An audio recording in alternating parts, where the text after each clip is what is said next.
So, take one. Hello, everybody. Hi, Christian. This is the first time that we're going to try this together. English. Sorry, did I say little English? I'm sorry. I've got a bit of a cold, so I'm mumbling. I apologize. Hey, Christian. Hello, Saeid. How are you? I'm doing pretty well. Thank you very much. And yourself? Yeah, very, very good. Thank you. We thought, you know what? I actually was talking to my father a couple of days ago, and he was asking me about, can I buy a property in there? And then uh is that possible for like a non-UK citizen? And I was like, I'm doing this since 2014. It's been like 15 years now, pretty much. Well, 10 years for sure. Yeah, 2014, 20. And like my dad doesn't know. And I realized I'm not doing a very good job. So that inspired this idea of like a mini sort of videos that we can do together, especially with the people that I know, people in the company, and hence you're the first victim, Christian. Brilliant. No, it's such a good idea. If we can get our thoughts out there across to other people, then hopefully it can only be beneficial going forward. Yeah. I just wanted to start by something very light. Just tell me a little bit about yourself. I don't know. I don't know if you feel like talking about your childhood, your teenage life, where you were born, maybe. I know because I know you were born in Oxford. That never escapes me because every Middle Eastern family they dream of sending their kids to like Oxford or Cambridge. So that never escapes me. So just yeah, tell me a little bit about yourself. Okay, you can have the life story. So yes, I was born and raised in Oxford. Before moving from Oxford, I think it must have been six or seven. We moved with my dad's job. He was high up in the ambulance service. So we, having grown up in the lovely Cotswolds just outside Oxford, we then moved even more into the countryside, into North Wales, where I had the wonders of singing the Lord's Prayer in a completely foreign language to me, Welsh, which was quite an experience schooling there. But it was a lovely part of the world. Really, really enjoyed my time in Wales.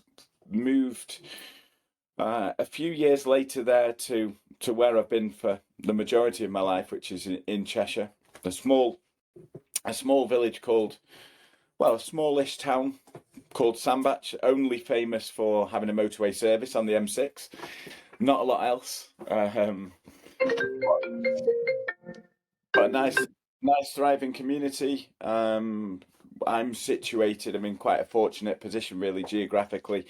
Situated 45 minutes from Birmingham, 45 minutes from Manchester, 45 minutes from Liverpool. Yeah, three really good cities, prosperous cities, just on my doorstep. So yeah, spent my high school years there. Then went to university in Manchester, Manchester Met. So got to know the nightlife and living in the city life in Manchester, which I thoroughly enjoyed. Before embarking on my career after leaving university, started just as a temp at Barclays. They then took me through my independent financial advisor qualifications. I then joined a company called Close Brothers, for which I was with for a good few years, which was a great time in my life, actually. Learned and honed a lot of the skills that I've got now in terms of being able to get to know my client base. We got taught a really, really key principle that has stayed with me really throughout my life there, because invaluable, and that is to treat every client like they're your mum and dad. It was called the mum and dad principle, and I've stuck with that then throughout my career. And I know, Said, it's something that's close to your heart as well, that we always try and treat every single client with that same philosophy. So yeah, that was a good part of my life. 6, 7 years there as an IFA. During that time as well, continued my own development, constantly doing exams throughout that period. Got my CMAP, mortgage professional. Also did some stockbroking qualifications in long-term care assurance as well. Before venturing on my own path to having my own financial services business, living and working in Liverpool. So again, experiencing the wonders of that city, and it's again another fantastic city to have lived in and experienced. And then throughout this time, I'm starting my property journey as well. Starting my buy-to-let property portfolio, buying properties in and around Cheshire, and in Merseyside as well. Then moving on to working in the property sector, for where I've been now for the last 6 or 7 years, keeping those core principles of looking after clients, treating them as friends, as family members, doing the right thing by my clients. And it's why I've got a long-standing client base, is that they trust the decisions that I make for those clients, and that brings us to where we're at today. A proud member of the AAQ Properties community. All right. Being a good salesman, I know you use every opportunity to do the plug-in. But I'm gonna keep it light today. What's your favorite city to live in the if you could live in any city in the UK, where would you want to live here? I'm going to get some stick for this from my friends. As a keen football fan, a keen Manchester United fan, Liverpool is my favourite city in the UK.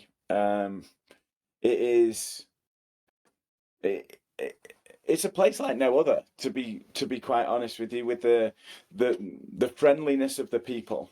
You get the sense of a small town community in a really big city. From the amazing architecture on the Strand, on the Liverpool waterfront, to the amazing nightlife that I may have frequented in from time to time,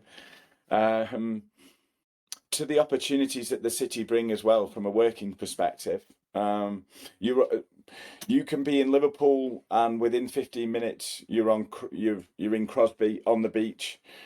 Yeah, it basically has everything that you could want city living to give. You can feel like you're in a big city, but likewise, as I say, you can feel that it's a nice, happy community where people look after each other.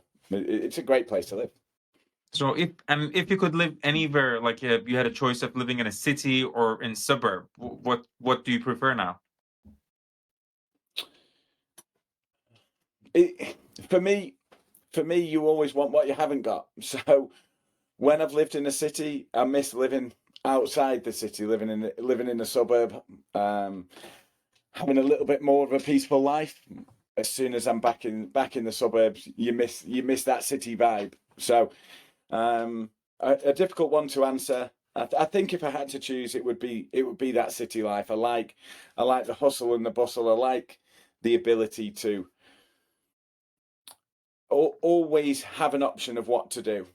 Sometimes living in the leafy suburbs of Cheshire, there's not always all the options that's available living in a Liverpool or a Manchester, should we say.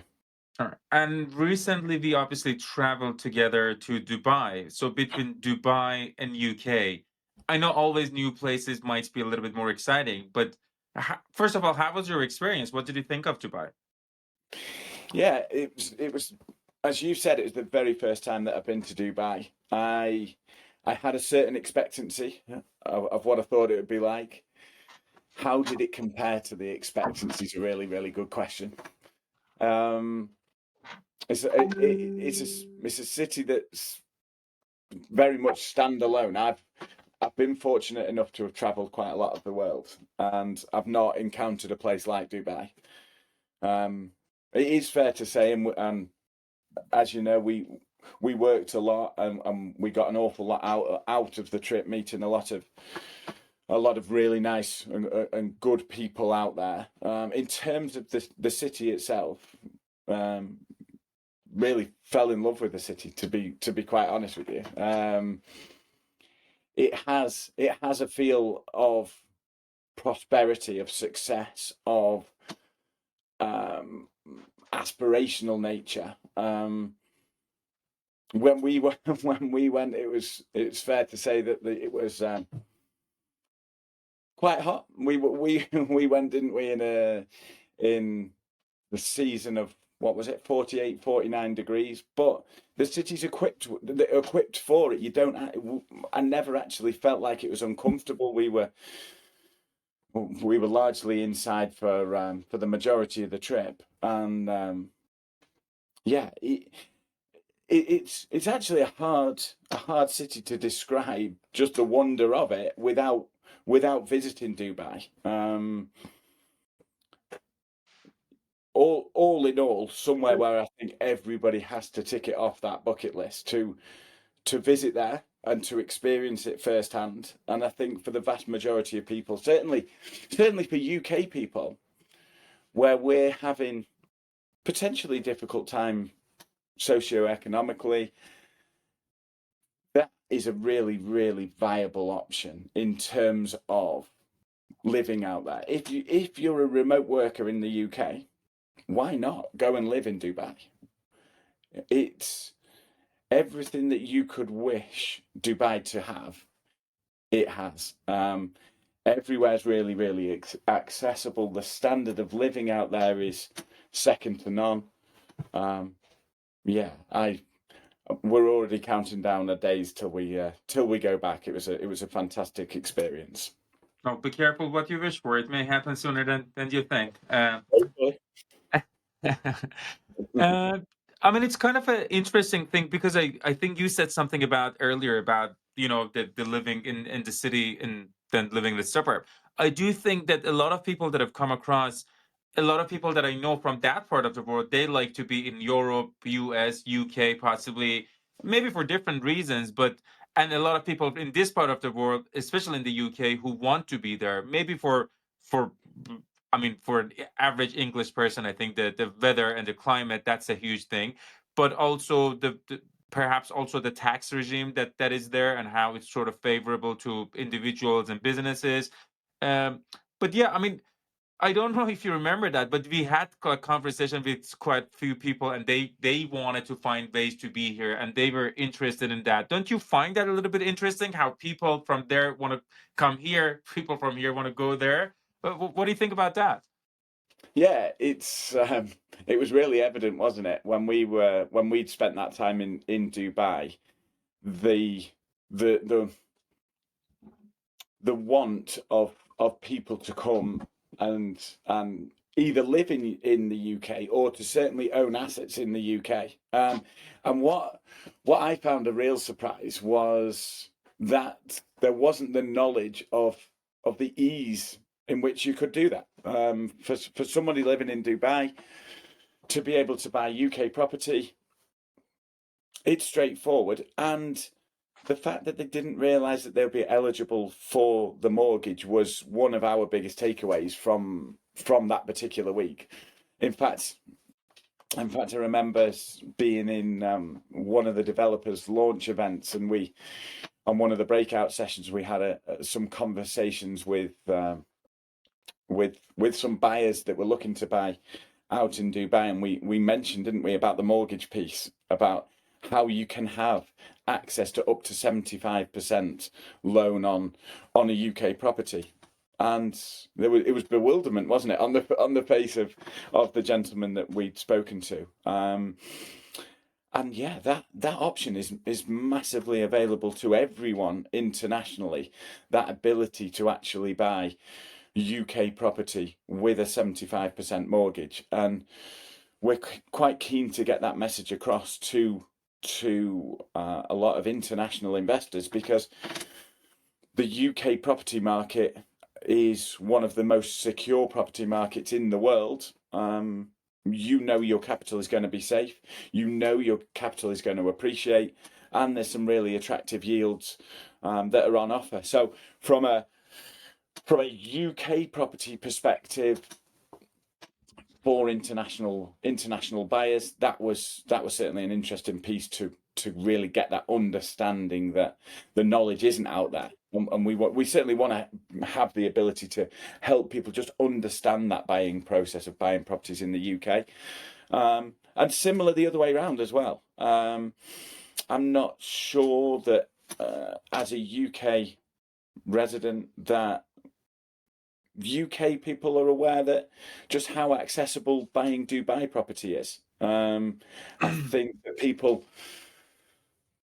see it as I mentioned earlier as aspirational, and they dream about doing it and don't realize that that dream can absolutely become a reality. And actually buying property in Dubai comes with huge advantages. You mentioned it yourself in terms of the tax advantages that it brings. But if you're in pursuit of wanting that better life, that life in the sun, then it's so achievable. And it shouldn't be left as a dream. Why not? Why not go and inquire and find out just how easy it can be done? I'm very thankful for this. We're gonna try to keep it short and sweet, not more than 15 minutes. We are already at past the 60 minutes. Thank you very much, Christian. We'll come back. We'll do more of this very soon. My pleasure, Saeed. Thank you very much. Thanks, man.